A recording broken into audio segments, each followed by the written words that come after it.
Hey, hello, Matt. Welcome to Entrepreneur Talks podcast run by Women Flakes. I'm so excited to have you here with me today. I'm excited to be here today. Thank you so much for having me on. This is going to be a lot of fun. My favorite topic, talking about business and being an entrepreneur.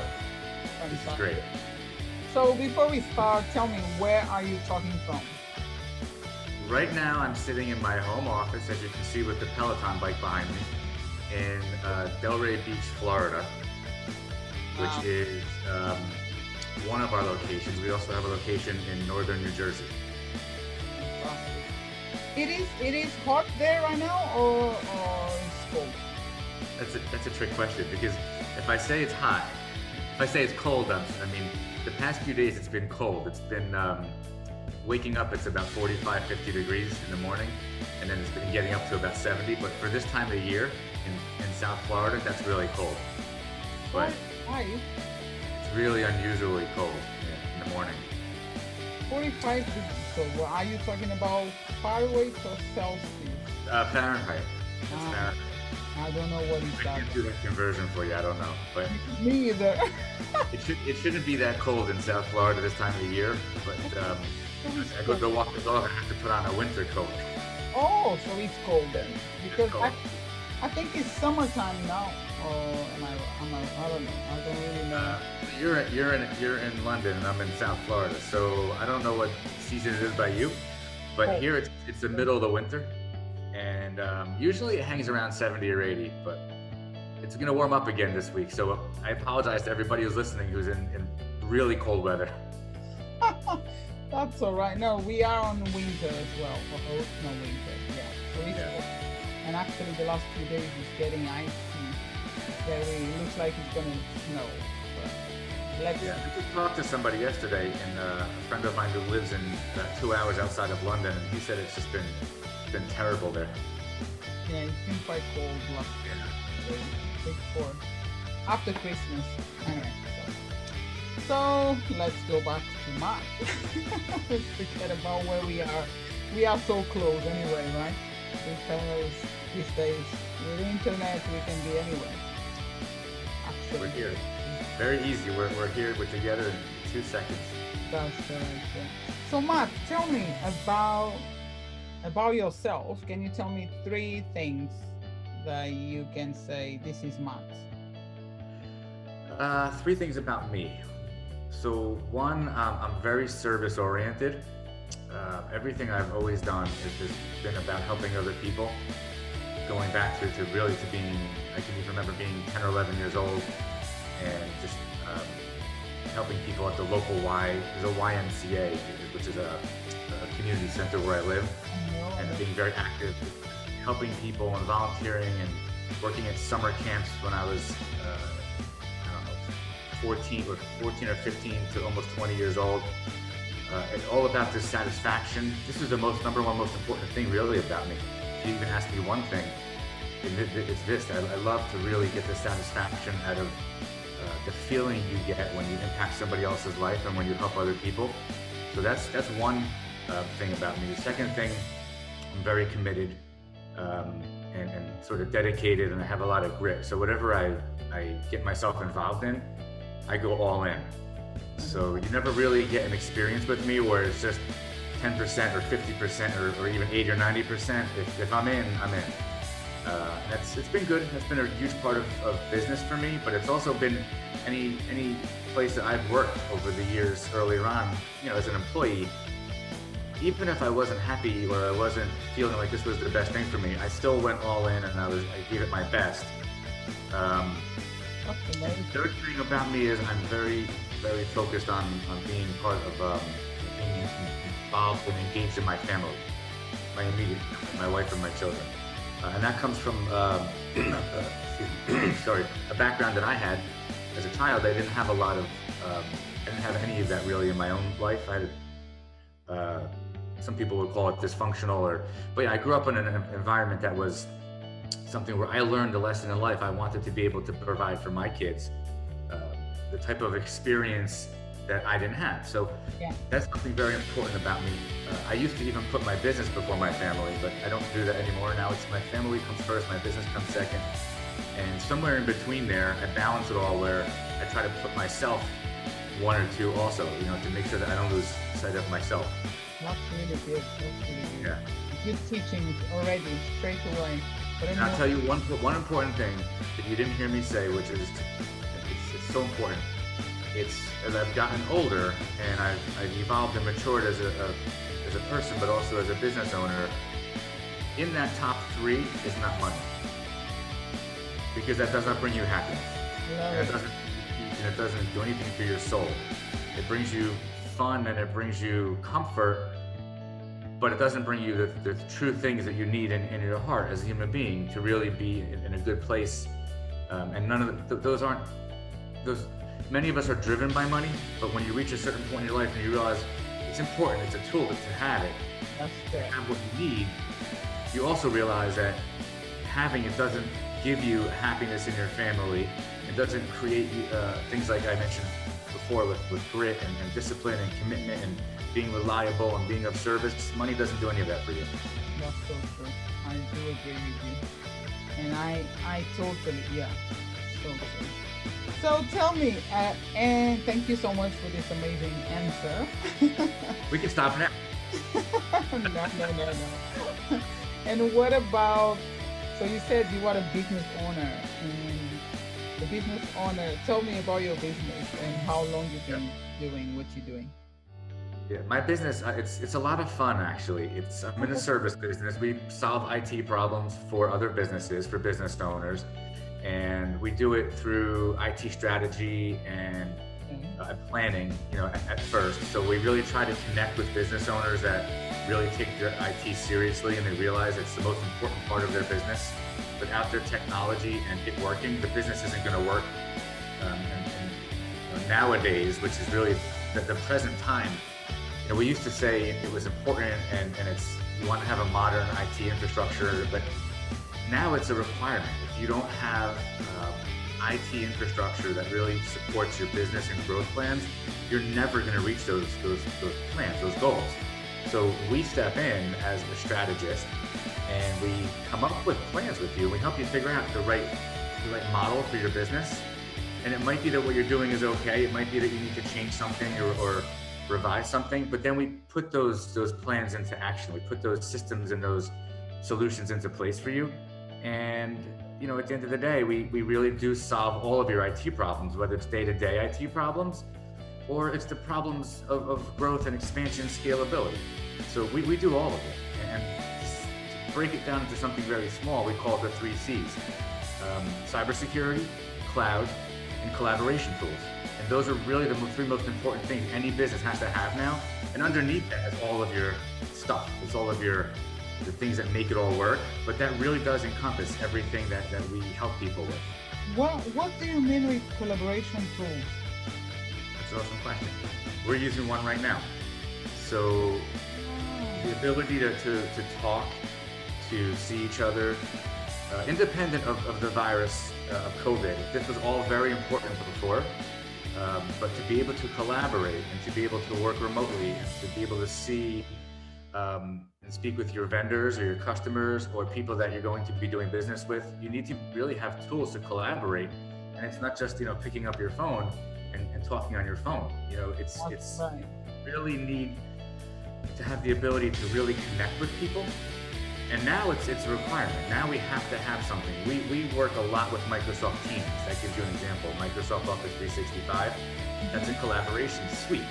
It has all of your tools that you can use: email and Microsoft Word, the ability to type and chat with people, and to go right from there to a phone call.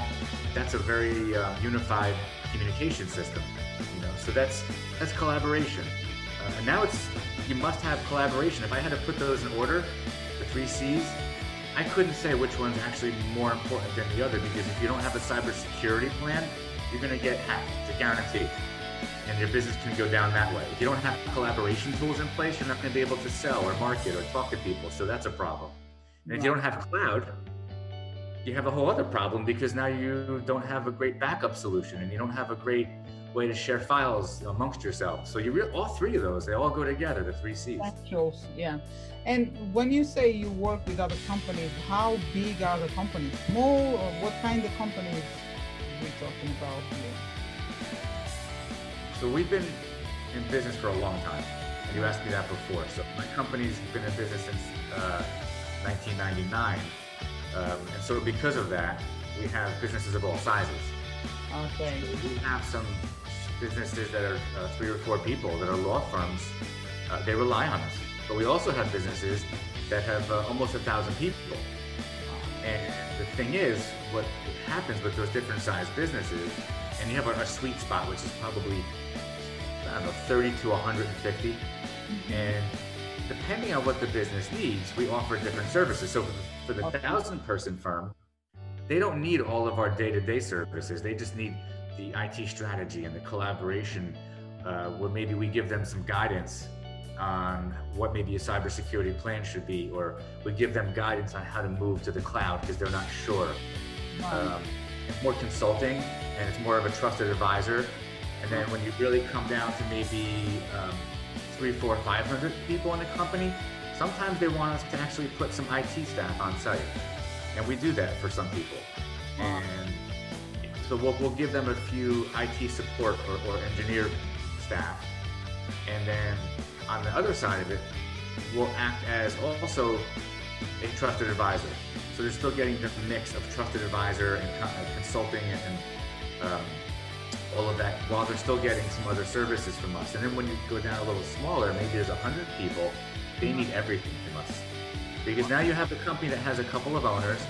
They are really good at what they're good at, but they are not experts at technology. They need an expert to give them guidance and to share knowledge and experience.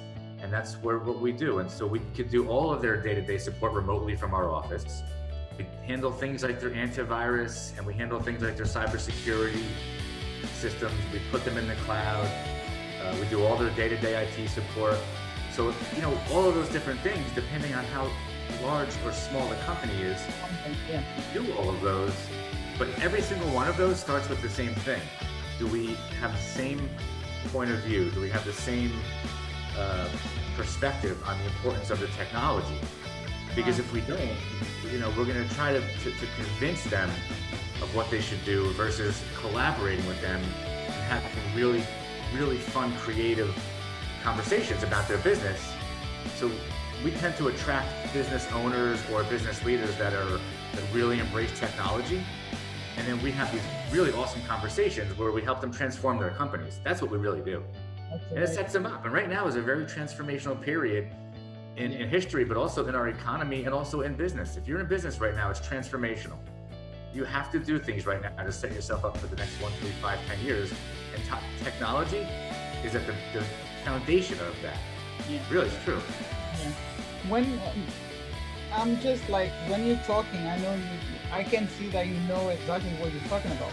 I'm just hearing and thinking, oh my God, this looks like, in my head comes like a lot of numbers and tables. And when you say the cyber, the cloud, the tools, I got it. The cloud, I'm thinking, what kind of cloud is this? Companies got it, their own cloud, or you provide the clouds?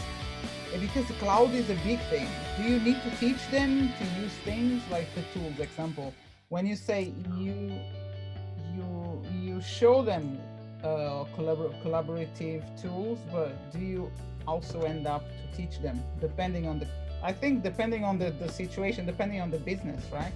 Because some business they need everything, so you will end up doing tutorials and giving the access to certain things, items. Correct? Well, the beautiful thing about what you're asking is that every single business, they just need to focus on their business. It doesn't matter what they do. Mm-hmm. The beautiful thing is we put tools in place. We manage it. We oversee it. We do that to make sure that everything is good for them and they don't have to worry about the day-to-day problems with their technology. So those are the types of tools that we put in place. A firm might need a productivity tool. They might need a tool that actually is more involved with their business and their sales. We give them guidance on that, But those are always done through other parties, third parties. Like maybe they need Salesforce, to manage their sales funnel. We'll help guide and we'll help them talk with Salesforce or anybody. We have law firms that all use different law firm software. Well, we'll help them figure out which software is the best fit for their company. Got it now. But we aren't the one, it's that other company. Where we come in is aside from that guidance that we'll provide on what's the right solution, the cloud in and of itself, every business has files, every business has emails, and every business has that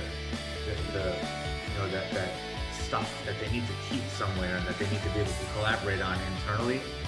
That does need to live in a cloud somewhere versus having a server in their office.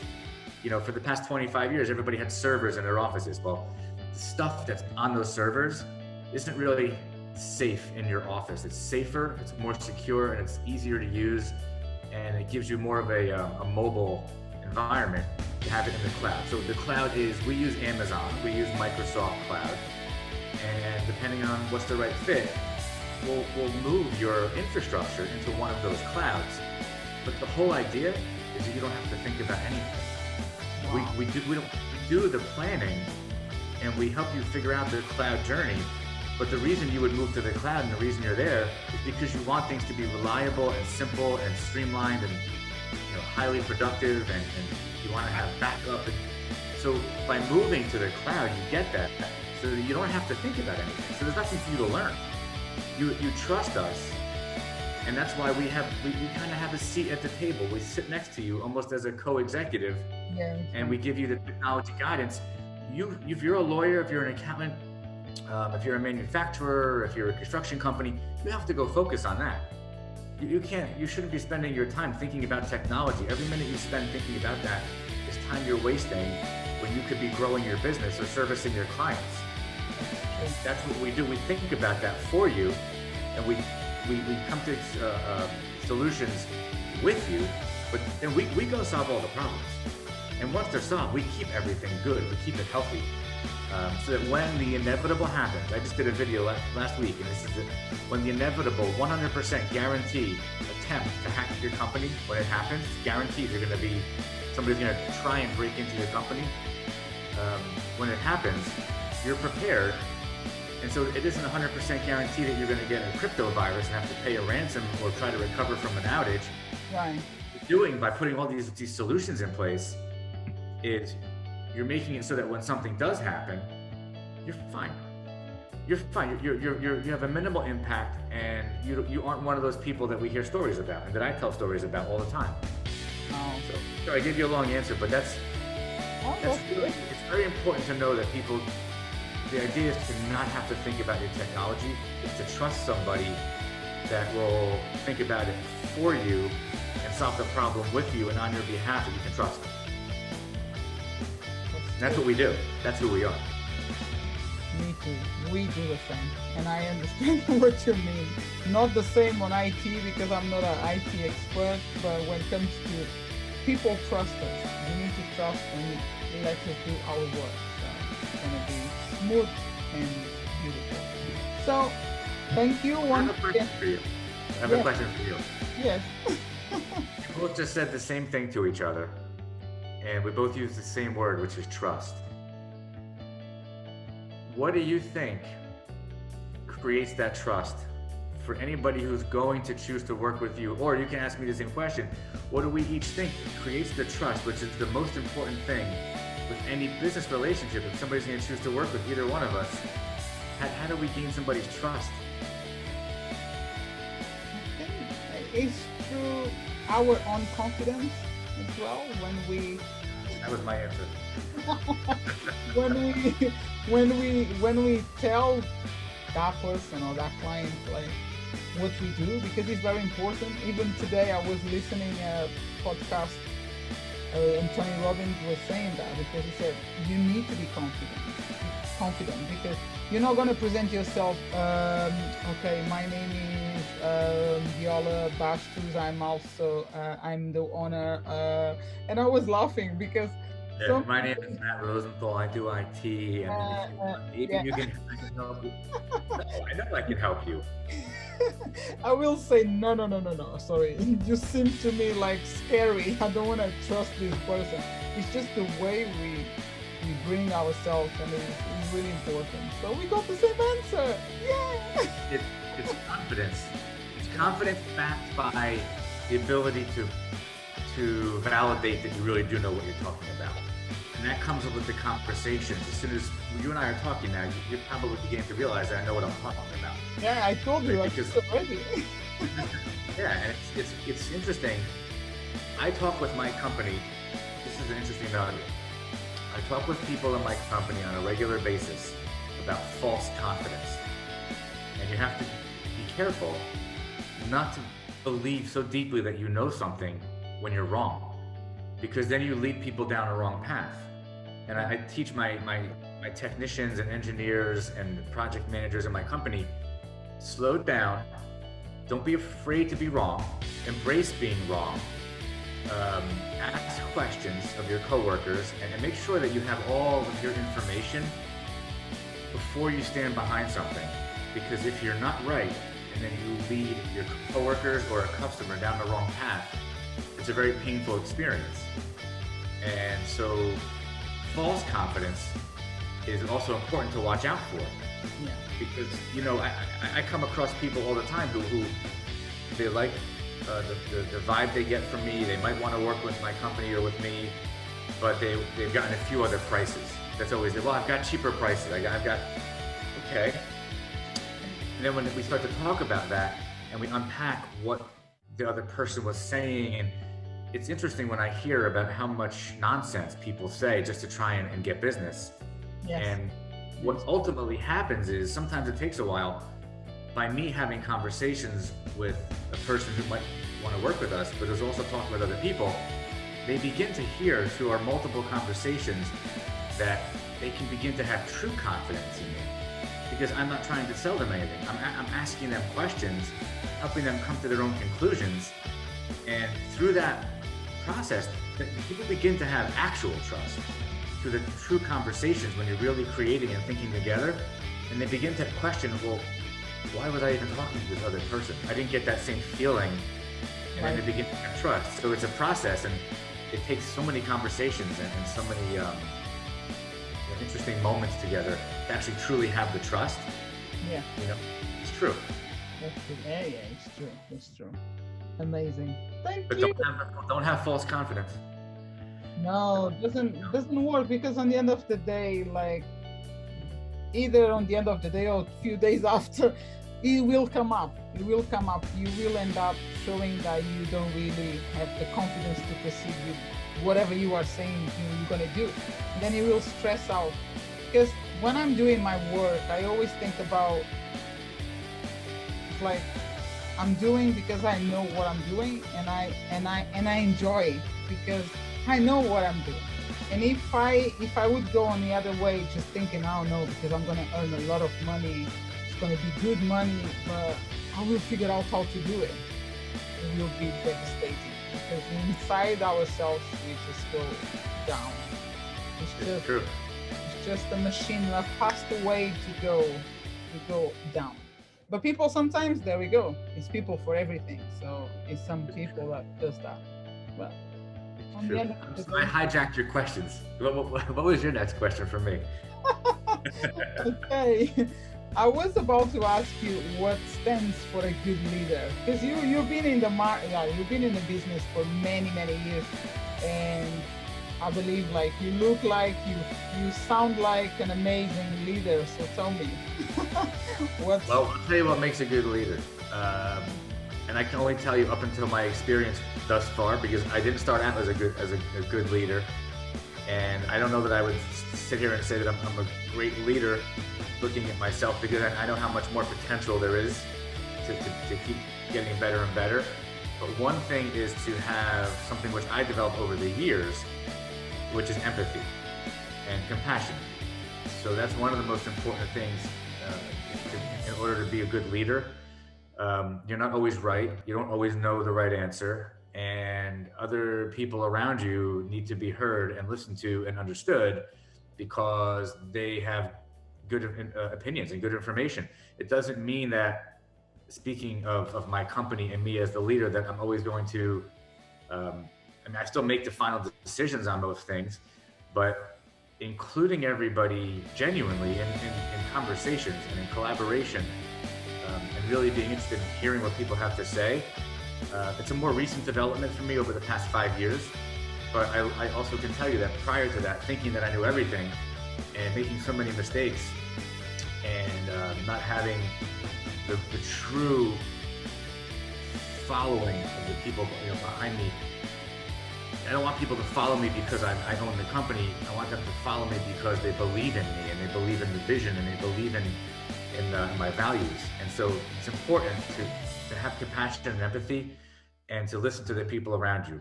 If you don't, you will go through relationships faster than you can imagine, because nobody wants to be around that, and nobody's going to respect that. And it has to be real. It can't be contrived, and it cannot be faked. I spent many years working on that. The other thing is, more tactically, you do need to have the ability to see what other people don't see. So I happen to have that ability, and that goes back to my life, my childhood, and in a way having to have a bit of a survival mechanism about me, which I've always had. I do tend to see things that other people don't see.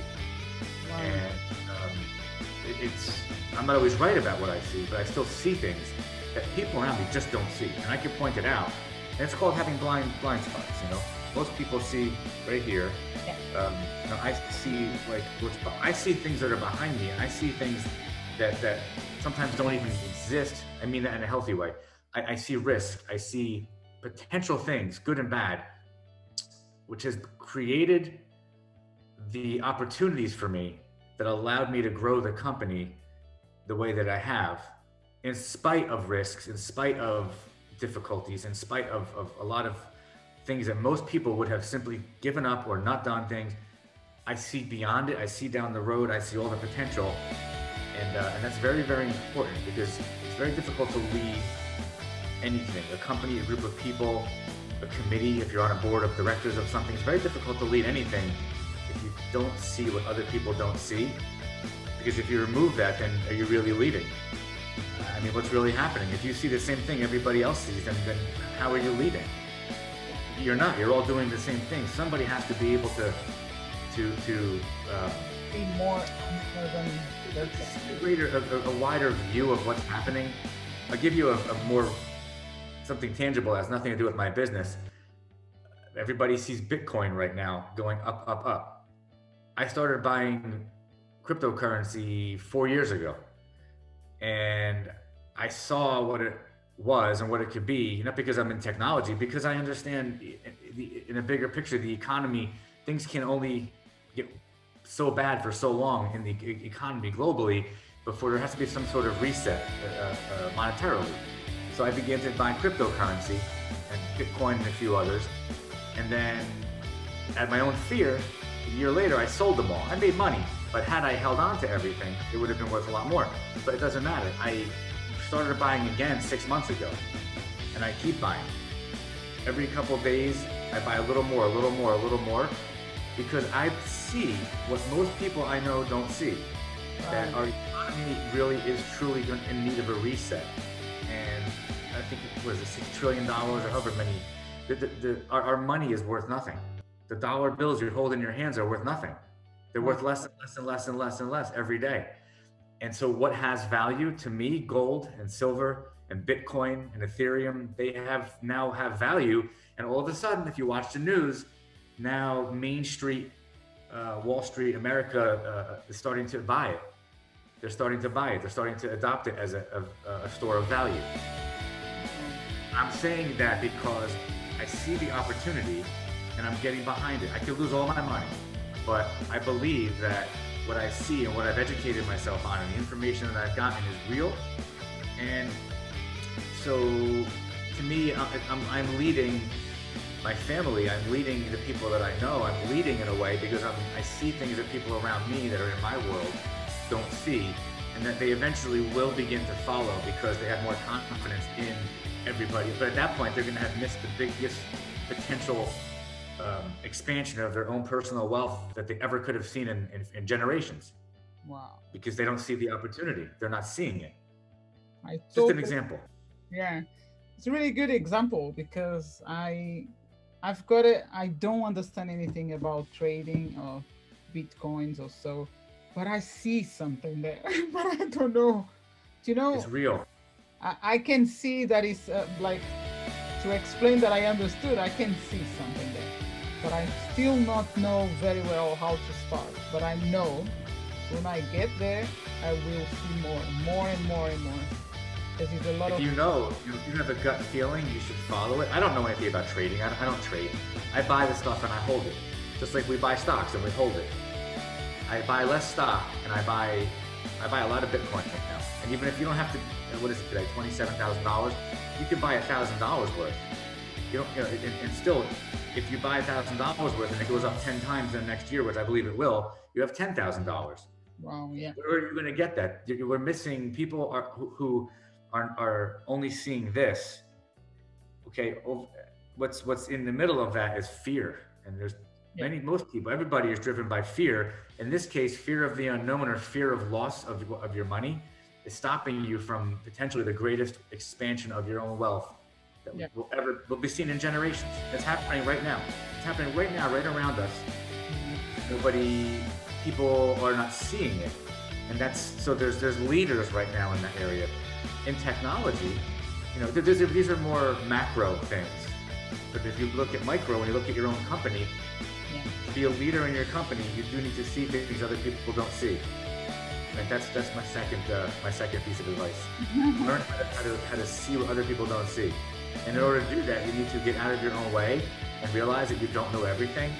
And you need to put your antennas up and take in all the information you can and really, really try to process and say, what am I not seeing? What am I missing? Marketing, sales, financially, with my employees. Maybe my most important employee in the company, most valuable, is looking for a job. How do I not see that? Wow. What happens if I lose that person? Am I managing that risk? So That's really go on and that's on and on. a good answer. And we starting in about talking about a good leader, and I can confirm because what we're doing just here to other people that we don't know who is the person that is going to listen our podcast, we we doing an action of a leadership on compassion and empathy because we care about others, and that's why we're here. And that's a sign, like you or me, like I'm talking about, like I'm gonna talk about you and myself. I'm not pride or so, but I know we're doing a leader action, and there we go. You didn't know if you are. This is leadership. Yeah. It's thought leadership. We if we don't have these conversations, somebody's going to watch mine, somebody's going to watch yours, and hopefully we reach people that look. Maybe we're talking about technology and business, but I just talked about cryptocurrency. Maybe I just inspired one person to go learn about Bitcoin, Ethereum, and altcoins, and they decided to take even some $500. Yeah. And they put it in there, and maybe somebody makes 10 or 20 times that in the next year or two because they were like, what's that? That's it's powerful, that we can help a lot of people. And everybody does have the same equal opportunity now to build wealth and to make money because of this financial reset that's happening, and because anybody can go create an account for free and put some money into cryptocurrency, and look, you could lose it, but there's a better chance that you're not going to, if you make smart moves. So we're helping people to think about it. If you're watching this, think about it. Think about the opportunity you have, and you should look into it. Yeah, totally. And now, Matt, tell me, if anyone that is listening our podcast today wants to get in touch because they run a business or they looking to create, is that a chance to get in touch with you, and how? Yes. And I want to add one more thing. And anybody that wants a mentor, doesn't matter what age you are, if you want a mentor in business, specifically with technology, but in business, and you want to learn about anything or just hear about my experiences and my failures and my successes, best thing to do is hit me on LinkedIn. Send me a message directly on LinkedIn. I'll get right back to you, and we can set up a time for we can talk. We can call it a consultation, but we can just talk. We can chat. That's it. Develop a relationship. The other thing is you can email me. It's Matt M-A-T-T dot Rosenthal Rosenthal at mind hyphen like that hyphen core.com. You can look me up on YouTube too. I have a lot of videos. I put out videos constantly. I'm putting out 10 or 15 new ones a week that are all educational, informational, and we talk about all kinds of things like this. It's really a lot of fun. But the idea is to help as many people as possible, reach as many people as possible. And what you and I are doing is we're mentoring people. We're giving people guidance. It doesn't matter what your age or your sex is or what business you're in. Everybody needs somebody to bounce ideas off of and to get opinions from and learn lessons from. Totally. Thank you so much, Matt. And all this information about Matt's website, YouTube, all the channels where you can find will be on the description of the podcast when it comes live. So anyone can get in touch straight away. Otherwise, get in touch with us as well and we will put you through. Thank you, Matt. Thank you, Matt, once again, and I really appreciate the time you gave to us to be here. I had the best time talking with you. I really did. Thank you so much. You have a great energy. I love talking with you. Thank you, Matt. You too. And that painting is just unbelievable, beautiful. I'm jealous about that painting now. It's a pretty fun painting. I walk in, I look at the painting, and I feel like it actually inspires me. It's such a cool combination of people on. The artist was brilliant when he painted that. It's such a brilliant idea. It's just amazing. Everyone is there. But it's someone that I would love to see there that is not Michael Jackson. Oh, wow. I don't know if... How could they have Elvis Presley and John F. Kennedy and Dolly and The Godfather? Who else is up there? Batman and Robin. And they don't have Michael Jackson. I mean, that's a pop icon. One of them that is not there. But the Beatles are up on top. Where is it? The Beatles are right up on top. All you need is love. It says. Oh, that thing is fantastic. It's just like someone else that we should be. But the more, like now I said more Michael Jackson, but I would, if I keep talking about this paint, I will be coming with more names. The painter's name, his last name is Radinsky. He's in Miami. He paints different things like this. And he has studios, I guess, that sell the paintings down in Miami and Fort Lauderdale. It's just such cool stuff. I don't know. I love it. It's a very inspiring image. Yeah, amazing. And thank you. So I wish you all the best to your company, and that you can still keep helping people with the cloud, cyber, and collaboration tools. I can't believe. I love it. That was great. Because your teaching was really good, so I could learn and I could understand more. Cool.